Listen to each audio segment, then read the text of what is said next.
मुजफ्फरनगर के जिला कलेक्ट्रेट पर थाना तितावी क्षेत्र के अलीपुर कला गांव के सैकड़ों ग्रामीणों ने नवोदय विद्यालय बघरा से लापता कक्षा 9 के छात्र आर्यन की बरामदगी के लिए दूसरे दिन भी धरना जारी रखा। मंगलवार से शुरू धरने ने बुधवार को तूल पकड़ लिया। गुस्साई भीड़ ने पुलिस कार्यालय पहुंचकर नारेबाजी की। एसएसपी संजय कुमार वर्मा और एसपी देहात आदित्य कुमार बंसल धरनारत लोगों से मिले और बरामदगी का आश्वासन दिया। भीड़ फिर कलेक्ट्रेट लौटकर बैठ गई। एसएसपी ने बताया कि बघरा के पीएम श्री जवाहर नवोदय विद्यालय में सीट विवाद पर आर्यन और सहपाठी के बीच मारपीट हुई। सीसीटीवी में कैद मारपीट के बाद प्रिंसिपल ने डांटा। डर से आर्यन दीवार फांदकर भाग गया। 3 टीमें गठित की गई हैं। मुजफ्फरनगर, शामली, सहारनपुर, मेरठ, हरिद्वार और दिल्ली में तलाश हो रही है। सीसीटीवी फुटेज खंगाले जा रहे। ग्रामीणों ने कहा कि पुलिस का ढुलमुल रवैया है। बरामदगी तक धरना जारी रहेगा। परिजनों का रो रो कर बुरा हाल है। ये मामला ये है कि हमारे गांव का लड़का जिसकी उम्र 15 साल है, वो जवाहर नवोदय विद्यालय में कक्षा 9 का छात्र है। तो संडे वाले दिन दोपहर में उसका एक बच्चे के साथ झगड़ा हुआ। आकाश है लड़के का नाम, मुन्ना खेड़ा का रहने वाला हो। तो उनका झगड़ा हो गया। उसने आकाश ने हमारे गाड़ी के लड़के को बहुत पिटा क्लास में। उसका जो सारा मामला सीसीटीवी फुटेज में कैद है। तो वहां से के बाद वो लड़का इतना डर रहा था, बाहर प्रिंसिपल ने दोनों का समझौता भी करवाया। बारी के आरोप ये भी लग रहे प्रिंसिपल पर भी, उन्होंने भी अंदर से लड़के को टॉर्चर करा। उसकी कोई अंदर की फुटेज नहीं है। तो उसके बाद वो लड़का क्लास में उधर हॉस्टल में गया अपने, वहाँ पे नहा धो गए। उसके बाद उसका कोई पता नहीं है। काफी तलाश भी कर लिया, सारी चीज कर ली, उसका कोई अता पता नहीं चल रहा। ना पुलिस में कुछ इसमें कोई सुराग लगा समातू, और पुलिस क्या कार्रवाई कर रही क्या नहीं कर रही है तो वो बताओगे। क्या आशंका जता रहे हैं आप? वो आशंका देखो कुछ नहीं कहा जा सकता। अब तक तो हमें भी यही था भाई लड़का डर में पीछे कूद काद गए, भाई कहीं इंगे तिंगे चला गया होगा। पर काफी तलाश ली, सीसीटीवी फुटेज चेक करवा ली, हम भी लग रही है संडे से आज तक बराबर धरना भी चल रहा, पर कोई नतीजा नहीं निकल रहा अभी तक। देखिए 3 दिन पूर्व जो है एक कक्षा 9 का नवोदय विद्यालय का बच्चा था, आपस में 2 बच्चे लड़ गए थे, सीट को लेकर के लड़ गए थे, जिसमें जो है एक बच्चा जो है फिर नवोदय विद्यालय की दीवार फांद करके कहीं चला गया है। और उसके लिए हमारी जो कंप्लेन होती तत्काल दर्ज कर ली गई है। अभियोग अज्ञात में दर्ज कर लिया गया है थाना तितावी जनपद मुजफ्फरनगर में। और अभी लोग जो आपके देखा होगा, आप कुछ गांव के लोग आए थे कि बच्चे को बरामद नहीं किया जा रहा है। तो मैं स्पष्ट कर दूं कि बच्चे की बरामद करने के लिए 3 टीमें लगी हुई हैं। बल्कि मेरे द्वारा काफ़ी दूर सूचना कुछ मिली हुई है, उसी आधार पर अपनी टीमें प्रेषित कर दिया। अभी मैं ये नहीं बताऊँगा कहाँ कहाँ भेजा है मैंने, लेकिन मैंने 3 जगह टीमें भेजी हैं। और निश्चित तौर से मैं ऐसा उम्मीद करता हूँ, और भगवान साथ देगा तो मैं जल्दी ही इसको बरामद करके आपके समक्ष प्रस्तुत करूँगा। मुजफ्फरनगर के छपार थाना क्षेत्र के एक गांव निवासी पीड़ित परिवार नाबालिग बेटी कथित रूप से तीसरी बार अपहरण के मामले को लेकर परिजन एसएसपी कार्यालय पहुंचे। लड़की के पिता ने प्रार्थना पत्र सौंपकर आरोप लगाया कि आरोपी युवक ने 2024 में उनकी बेटी का पहला अपहरण कर बलात्कार किया। पुलिस ने मुकदमा दर्ज कर आरोपी को जेल भेजा, लेकिन 8 महीने बाद जमानत पर छूटने के बाद आरोपी ने स्कूल आते जाते परेशान करना शुरू कर दिया। कक्षा 9 की छात्रा का दूसरी बार भी अपहरण कर आरोपी अपने साथ ले गया। दूसरा मुकदमा दर्ज हुआ, लड़की बरामद हुई, लेकिन आरोपी को जेल नहीं भेजा गया। अब तीसरी बार अपहरण हो गया। पिता ने कहा कि पुलिस ने पहले मुकदमों में कार्रवाई नहीं की, आरोपी फरार है। एसएसपी से अनुरोध किया कि आरोपी और सहयोगियों को गिरफ्तार करें, बेटी को बरामद करें। परिजनों ने कहा कि बेटी की जान खतरे में है। मेरी बेटी का 2024 में रेप हुआ है उसके साथ में। जैसे कि मुझे पता लगा कि मेरी लड़की नहीं है मेरे पास में, तो मैं गांव में सारे में तलाश किया, बाहर तलाश किया, कहीं नहीं दिखाई दी। फिर इसकी मम्मी ने कहा कि एक प्लॉट है इनका, उसमें जाके देखो। वहाँ जैसे ही जाके देखा कि हमें कुछ सुराग नहीं लगा। जैसे हमने रोशनी करी वहाँ पे तो कुंडी खुली हुई थी, अंदर से लगी हुई थी। जैसे हमने गेट तोड़े तो वे अंदर दोनों मौजूद थे। मौजूद होने के बाद हमने उन्हें बाहर निकाला, लड़की को हम घर ले आए। उस लड़के को हमने मारा पीटा, उसे पकड़ा, और उसी का ही जो आदमी है जिसके पास में वो रहता है, वो छुड़ा के वहाँ से लेके चला गया। और इसके बाद उसने कहा कि इसका फैसला करा लो यहीं पे ही। हमने कहा कि हम फैसला नहीं करने का, हम सीधे थाने में जाएंगे। फिर वहाँ से उसकी कार्रवाई चालू हो गई, जेल चला गया लड़का। वहाँ से 18 महीने की जेल काट के फिर घर पे आया। उसके बाद फिर 20-25 दिन तक ये नॉर्मल रहा कि मैं कुछ नहीं करूँगा। फिर उसने स्कूल में जाती हुई 19 तारीख में सुबह 7:15 बजे रास्ते में से उठा लिया। 2 लड़के थे, एक गौरव नाम का लड़का है और एक आकाश। ये दोनों मोटरसाइकिल से आए और आकाश मेरी गुड़िया को लेकर खेत में चला गया हाथ पकड़ के। वो गौरव घर पे आया, मोटरसाइकिल ले गया, वो छोड़ के वहाँ से वो भी खेत में ही चला गया और उससे बयान पलटने की कोशिश करी। उन्होंने मारने की धमकी दी कि तेरे माँ बाप को मारेंगे और पता नहीं हम क्या। अभी तक कोई कार्रवाई नहीं हुई। और उसके बाद फिर 19 तारीख में उसने रात को हमारे घर पे आया, घर पे आके उस लड़की को अपहरण करके लेके चला गया। अब तक कोई सुराग नहीं लगा। पुलिस कह रही कि कार्रवाई चल रही है, लेकिन कार्रवाई कुछ नहीं चल रही है। क्या चाहते हैं? हम चाहते हैं कि हमारी लड़की जल्दी से जल्दी बरामद हो, उसे सज़ा मिले, जो उसके साथ में जो और गुनहगार हैं उन्हें भी सज़ा मिले। तो लड़का कौन है, कहाँ का रहने वाला? लड़का हमारे गांव का रहने वाला है, राजू सनोप सुरजू उनका लड़का है। रिश्ते में भाई लगता है, वैसे उस गुड़िया का चाचा है।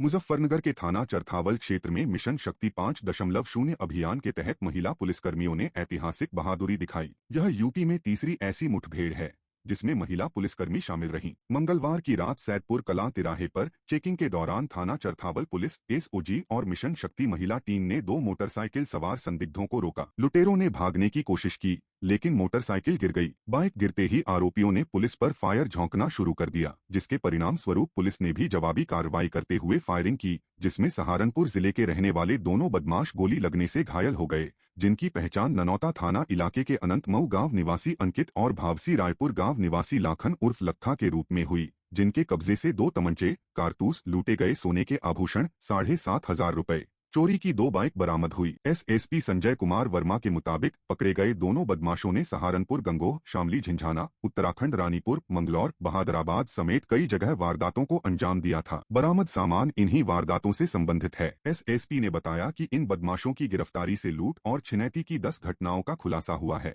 इस ऑपरेशन में चरथावल थाना प्रभारी जसवीर सिंह, एसओजी प्रभारी मोहित सिंह की टीम के अलावा महिला पुलिसकर्मियों में ज्योति यादव, ज्योति चौधरी, डॉली यादव और पिंकी शामिल रही। एसएसपी संजय कुमार वर्मा ने इस सराहनीय कार्य के लिए टीम को 25,000 रुपए का पुरस्कार दिया। देखिए, पिछले दिनों तमाम जो महिलाओं के कुंडल लूटने और छीनने की घटनाएं, उनके स्नैचिंग करने की सूचनाएं मिल रही थी। इसी परिदृश्य में 3 टीमें लगाई गई थी। इसमें महिला मिशन शक्ति के तहत महिलाओं को भी लगाया गया था। इसमें सब इंस्पेक्टर्स हमारी लगाई गई थी, महिला सब इंस्पेक्टर्स, साथ ही साथ चरथावल की टीम लगाई गई थी और एसओजी सर्विलांस की टीम लगाई गई थी। और चूंकि बार बार ये महिलाओं के साथ कुंडल लूटने की घटना हो रही थी, इसी परिदृश्य में कल चरथावल जब चेकिंग चल रही थी तो एक टिप ऑफ मिला था कि कुछ बदमाश जो लूट कर रहे हैं वो जो लूटे हुए सामान को ठिकाने लगाने के प्रयास में है। पुलिस को टिप ऑफ किया था, जिसका पीछा किया। पुलिस ने जब उनको रोकने के लिए कहा तो उन्होंने पुलिस पर फायर किया, जिसमें पुलिस की टीम ने भी काउंटर फायर किया, जिसमें 2 बदमाश धरे गए हैं। एक अपाचे, जिससे कि घटना में प्रयुक्त करने वाली गाड़ी थी, पूछे आप जानते हैं कि अपाचे बहुत ही तेज पिकअप की गाड़ी होती है। इसी गाड़ी से वो लूट कर रहे थे, न केवल हमारे जनपद में मुजफ्फरनगर में, बल्कि सहारनपुर में, उत्तराखंड के हरिद्वार में और शामली में इस प्रकार की उन्होंने 9 घटनाएं हाल में की थी। इसी प्रदेश में उनके आपराधिक इतिहास में किसी के 22 मुकदमे हैं, किसी के 8 और 10 मुकदमे हैं। इस प्रकार से एक सातिर बदमाश है ये, और इनको जो है पुलिस मुठभेड़ में गिरफ्तार किया गया है। पुलिस टीम ने फायर किया था। इनके पास से तमंचे, खोखा कारतूस, मोटरसाइकिल तथा लूटे हुआ सामान जो है बरामद किया गया है। 36 ग्राम सोना बरामद किया गया है तथा 2500 और 5,000। एक जो उन्होंने घटना की थी छपार में, जो है पिछले दिनों में 29/8 को 6200 रुपए एक पेट्रोल पंप पर ले लिया था, वो भी उन्होंने स्वीकार किया है। तथा मोटरसाइकिल चोरी हमारे जनपद में उन्होंने किया था। साथ ही साथ छपार घटना के साथ साथ चरथावल घटना के साथ साथ ये 3 घटनाएं हमारे जनपद की हैं। बाकी और घटनाएं जो है अन्य जनपदों की है, शामली, हरिद्वार और सहारनपुर की। इस प्रकार से एक मुठभेड़ में बड़ी सफलता मिली है। और इसमें सबसे महत्वपूर्ण बात जो है, इस पूरे टीम को 25,000 रुपए का इनाम भी दिया जा रहा है। साथ ही साथ इसमें मिशन शक्ति के तहत जो महिला टीम लगी हुई थी, उन्होंने विशेष प्रयास इसमें करके मुठभेड़ में इन बदमाशों को गिरफ्तार करने में महती योगदान प्रदान किया है। मुजफ्फरनगर की शहर कोतवाली इलाके के रामलीला टिल्ला निवासी चर्चित दबंग नितिन बिड़ला का एक और वीडियो सोशल मीडिया पर वायरल हो गया। न्याजूपुरा में स्थित एक क्लिनिक में घुसकर नितिन ने डॉक्टर को सरेआम धमकी दी। साथियों के साथ पहुंचे नितिन ने दबंगई दिखाते हुए डॉक्टर को क्लिनिक के बाहर निकाल लिया। नेस्तनाबूद करने की धमकी दी, जो सीसीटीवी में कैद हो गई।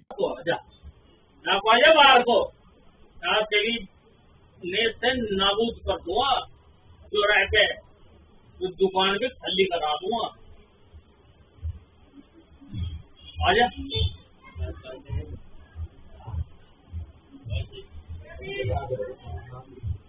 स्वघोषित वाल्मीकि नेत्री कुल्लन देवी का बेटा नितिन पहले भी जेल जा चुका है। हथियारों के साथ वीडियो और फोटो वायरल हो चुके हैं। पुलिस की गोली मार कार्रवाई और योगी सरकार की जीरो टॉलरेंस नीति के बावजूद दबंगों का दुस्साहस जारी है। न्याजूपुरा का यह मामला सनसनी फैला रहा है।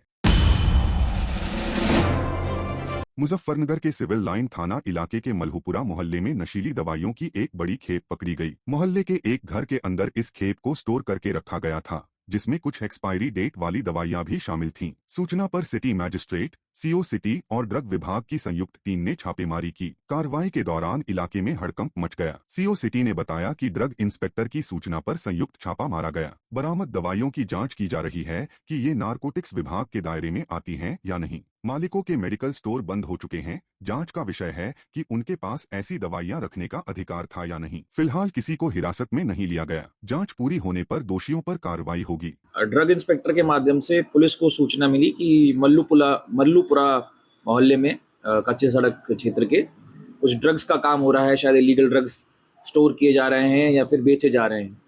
इसी सूचना पर पुलिस और ड्रग्स इंस्पेक्टर की संगठित टीम ने मिलकर वहां छापा मारा और उस घर में कुछ ऐसे दवाइयाँ मिली जिन पे अभी जांच चल रही है कि वो एक्सपायर्ड हैं या नहीं है, क्या वो नारकोटिक्स की कैटेगरी में आती हैं या नहीं आती हैं, और जांच के आधार पर उचित कार्रवाई की जाएगी। सर, किसी को हिरासत में लिया गया है?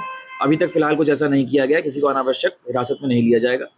जैसे जैसे कंफर्म होता जाएगा कि किसने क्या किया है, उसके अनुसार ही विधिक कार्रवाई की जाएगी।